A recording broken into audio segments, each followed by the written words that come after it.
Terima kasih pemirsa, Anda kembali bersama kami dalam segmen Market Buzz. Indeks harga saham gabungan atau IHSG pada awal bulan Februari, tepatnya pada Kamis sore, ditutup melemah 0,09%. IHSG berada di zona merah di level 7.201. Di sisi lain pemirsa, nilai tukar rupiah berhasil menguat 18 poin atau 0,11% dari perdagangan sebelumnya.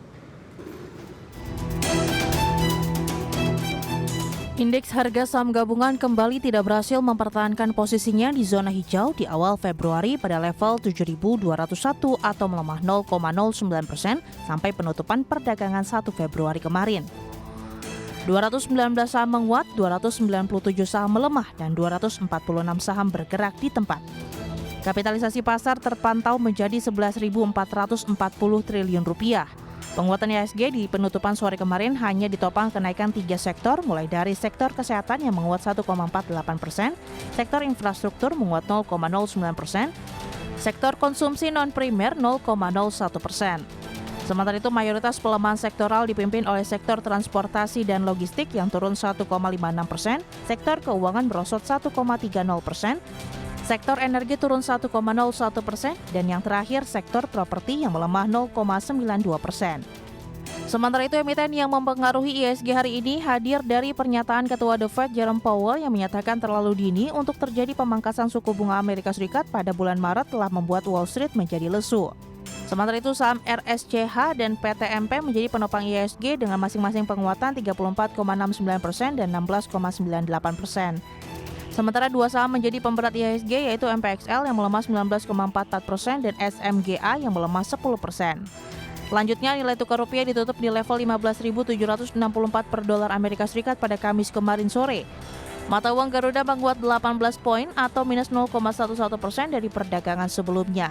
Senada dengan itu, kurs referensi Bank Indonesia Jakarta Interbank Spot Dollar Rate menempatkan rupiah menguat ke posisi Rp15.775 per dolar Amerika Serikat pada perdagangan hari ini. Berbagai sumber, IDX Channel.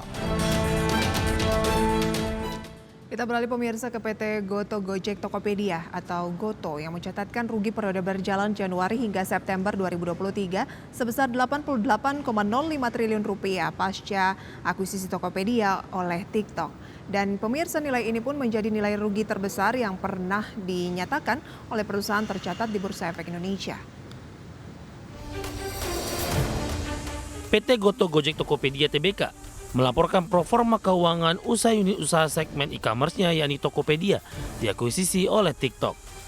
Hasilnya emiten berkode saham Goto ini mencatatkan rugi periode berjalan pada Januari hingga September 2023 sebesar 88,05 triliun rupiah.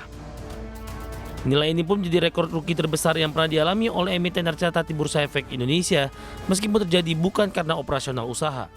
Dalam keterbukaan informasi di Bursa Efek Indonesia, Goto melaporkan kerugian yang diasosiasikan dengan hilangnya pengendalian atas Tokopedia mencapai 80,29 triliun rupiah dalam performa kinerja keuangan kuartal 3 2023. Sementara itu rugi usaha pada kuartal 3 tercatat sebesar 6,33 triliun rupiah.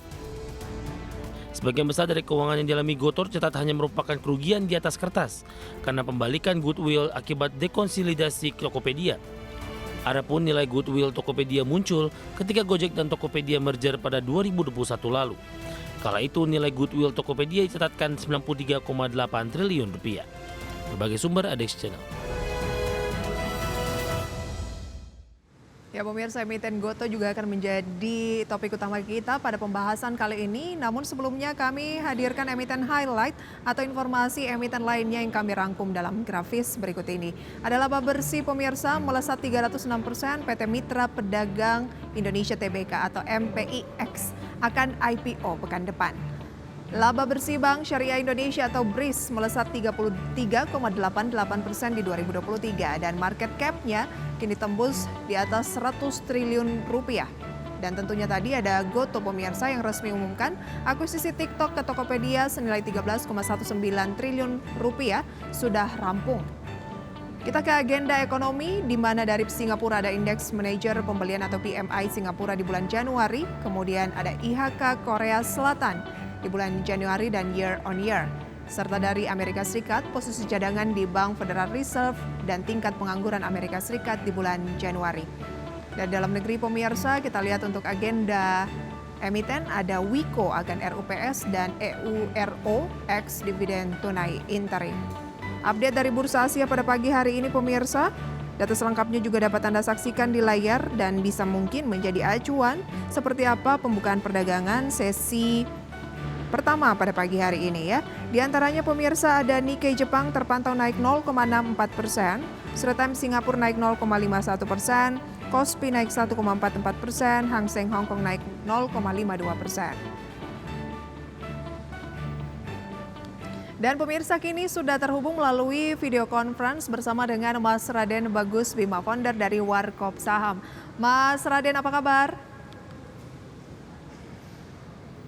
Ya, selamat pagi, kabar baik. Selamat pagi Mas Raden, terima kasih sudah join bersama kami di segmen Market Buzz. Mas Raden, sejauh mana Anda melihat pergerakan indeks harga saham gabungan saat ini, di mana kemarin ditutup di teritori negatif begitu ya, dan tampaknya di perdagangan kemarin asing melakukan net buy 999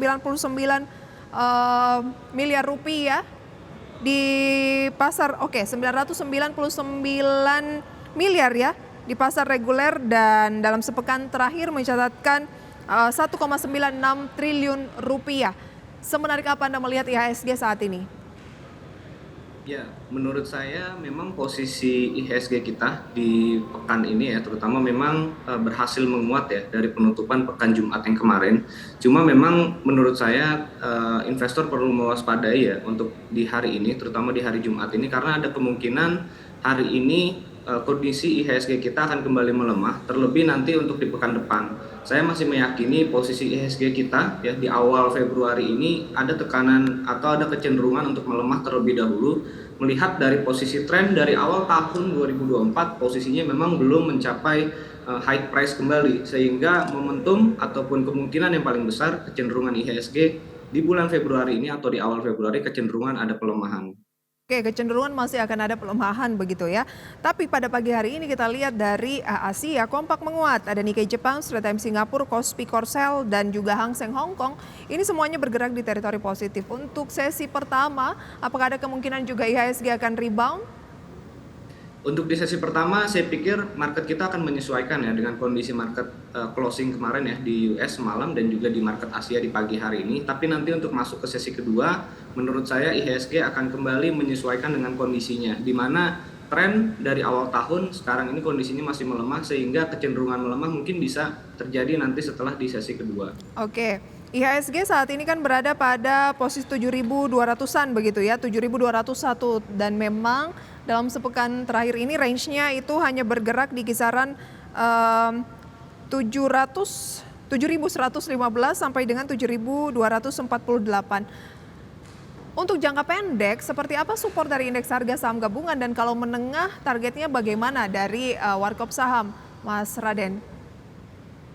Ya, menurut saya untuk level support saat ini yang terdekat itu di 7.100 untuk IHSG kita. Seandainya nanti IHSG turun di bawah 7.100, saya pikir untuk jangka menengah di bulan Februari sampai dengan Maret, posisi IHSG kita akan mengejar harga di bawah 7.000 bahkan. Nah, saya pikir ini momentum yang perlu dijaga, karena saat ini masih cukup banyak informasi-informasi positif terutama dari laporan keuangan yang belum rilis, sehingga ini akan menahan posisi penurunan IHSG yang terlalu dalam. Jadi saya pikir ini hanya untuk jangka pendek saja penurunan IHSG sampai di level 7.100 ya. Mungkin range-nya di 7.100 sampai di level 7.260-an. Oke. Memang cenderung kalau untuk ke atas masih agak sempit begitu ya, dan Anda melihat lebih akan menguji ke level bawah di 7.100 karena banyak sentimen, tetapi sebenarnya untuk jangka panjang sentimen positifnya itu masih banyak. Jadi ini peluang untuk kembali melakukan pembelian pada saham-saham yang mungkin sudah layak untuk dibeli ya. Tapi sebelum kita masuk ke saham-saham yang layak dibeli, bagaimana Anda melihat hangatnya dinamika politik saat ini, apalagi kurang dari 2 minggu kita akan melakukan pemilihan umum untuk presiden dan wakil presiden, seperti apa di tengah ada menteri yang sudah mengundurkan diri, kemudian ada yang diisukan akan mengundurkan diri. Itu sejauh mana Anda melihat ini akan mempengaruhi pasar modal Indonesia? Ya, saya pikir untuk dampak pemilu sedikit banyak pasti ada. Cuma memang saat ini ya investor memiliki kecenderungan lain, yaitu adalah lebih banyak menunggu hasil laporan keuangan yang dimulai kemarin cukup banyak ya, dominasi ada di saham-saham perbankan yang dimana posisinya cukup banyak yang hasilnya itu positif. Nah, saya pikir di momen saat ini justru investor beralih dari seharusnya kita fokus ke pemilu, tapi untuk di H-13 hari ya menjelang pemilu justru market berkonsentrasi pada saham-saham yang akan rilis laporan keuangan, terutama emiten-emiten yang memiliki potensi keuangan cukup solid ya sampai dengan kuartal ketiga, otomatis full year-nya menjadi inceran investor-investor, terutama investor asing. Sebagaimana kita ketahui, investor asing dimulai dari awal tahun kemarin sudah mulai masuk di saham-saham tertentu yang memang memiliki laporan keuangan cukup baik gitu di 2023 kemarin. Oke, lebih mencermati ke laporan keuangan yang cukup baik di 2023. Berbicara mengenai laporan keuangan, kita lihat bahwa ada informasi mengenai emiten GoTo yang jadi sorotan market juga, karena kan ini juga banyak begitu ya investor retail yang memiliki saham ini yang rugi senilai 80 triliun rupiah dari aksi penjualan Tokopedia. Di sisi lain kan GoTo tidak mendapatkan, dikatakan bahwa tidak mendapatkan uang sepeser pun dari penjualan Tokopedia tersebut karena transaksi dilakukan dengan cara membeli saham baru yang diterbitkan oleh Tokopedia. Boleh dijelaskan mungkin Mas Raden ini seperti apa maksudnya? Ya, jadi memang untuk saham GoTo saya pikir dampak dari transaksi yang sudah kemarin diumumkan ya, bahwa Tokopedia sudah resmi mengeluarkan sampai 75% ya saham yang saat ini dimiliki oleh TikTok. Nah, saya pikir memang beberapa kali transaksi seperti ini juga terjadi ya di market kita, dan memang ini tidak langsung berefek ke saham GoTo untuk saat ini.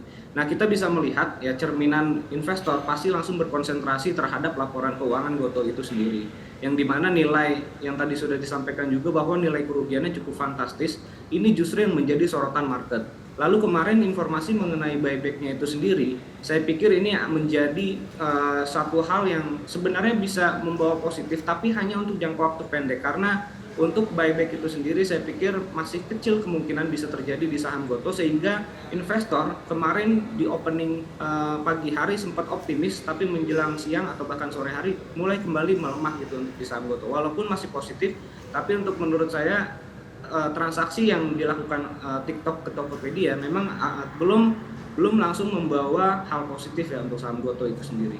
Oke, tapi nilai kerugian itu kan nilainya ya besar begitu ya, dan dianggap yang paling besar yang pernah dideklarasikan di Bursa Efek Indonesia karena adanya, tapi dikatakan juga bahwa itu karena adanya pembalikan goodwill akibat dekonsolidasi Tokopedia yang diakui dalam konsolidasi GoTo sebelumnya menjadi negatif 76,57 triliun rupiah. Nah, ngomongin soal goodwill, ini kan adalah salah satu pos akuntansi yang mencatatkan selisih begitu ya dari nilai transaksi dan nilai wajar aset yang dimiliki sebuah perusahaan. Apakah nilai itu memang perlu dikhawatirkan oleh investor yang sudah memiliki saham GoTo, atau sebenarnya seperti apa?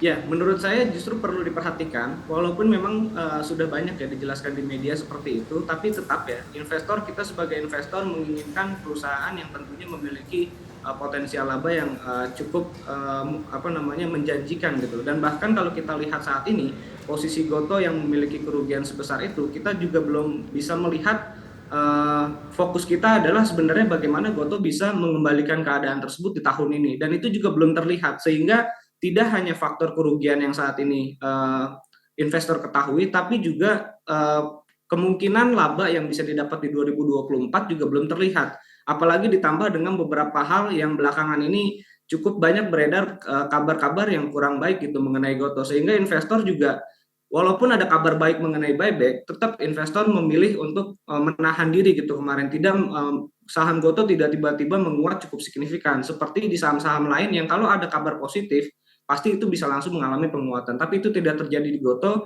karena juga salah satu faktor GoTo ini kan dimiliki sekitar 75%-nya itu ada di retail ya, sehingga pergerakan saham GoTo sangat-sangat berat gitu untuk bisa langsung menguat hanya karena ada berita-berita seperti itu. Menurut pengamatan Anda, Mas Raden, bahwa ini bukan berarti kinerja GoTo memburuk, atau justru ini berarti kinerja GoTo memburuk? Karena ada juga yang menyatakan nih Mas Raden bahwa aksi lepas Tokopedia ini kan bisa mengurangi beban GoTo yang harus membiayai Tokopedia. Betul, kalau hal itu memang suatu hal yang positif. Tapi investor di sini bisa melihat ya, di harga Goto yang saat ini di level 90, tekanan jual masih cukup besar. Saya pikir Goto tetap sangat menarik, tapi hanya untuk tempo waktu yang jangka pendek. Aktivitas transaksi yang sudah terjadi ya, aksi korporasi yang sudah terjadi, ini bisa kita manfaatkan momentumnya tapi hanya untuk jangka waktu pendek. Saya belum bisa menyarankan Goto untuk di hold dalam jangka waktu panjang. Paling tidak untuk investor yang memiliki Goto bisa perhatikan level 100 menurut saya itu sudah menjadi level yang cukup baik untuk kita melakukan penjualan. Oke, level 100 adalah level yang baik untuk melakukan penjualan. Jangka menengah panjang belum melihat ada trigger yang menarik untuk mendrive saham Goto lebih dari itu, begitu ya? Betul. Oke, dan Goto pun 3 bulan terakhir sudah naik 50% pemirsa. Baik, saham pilihan dari Warkop Saham kami hadirkan usai jeda pariwara berikut pemirsa. Tetaplah di segmen Market Buzz.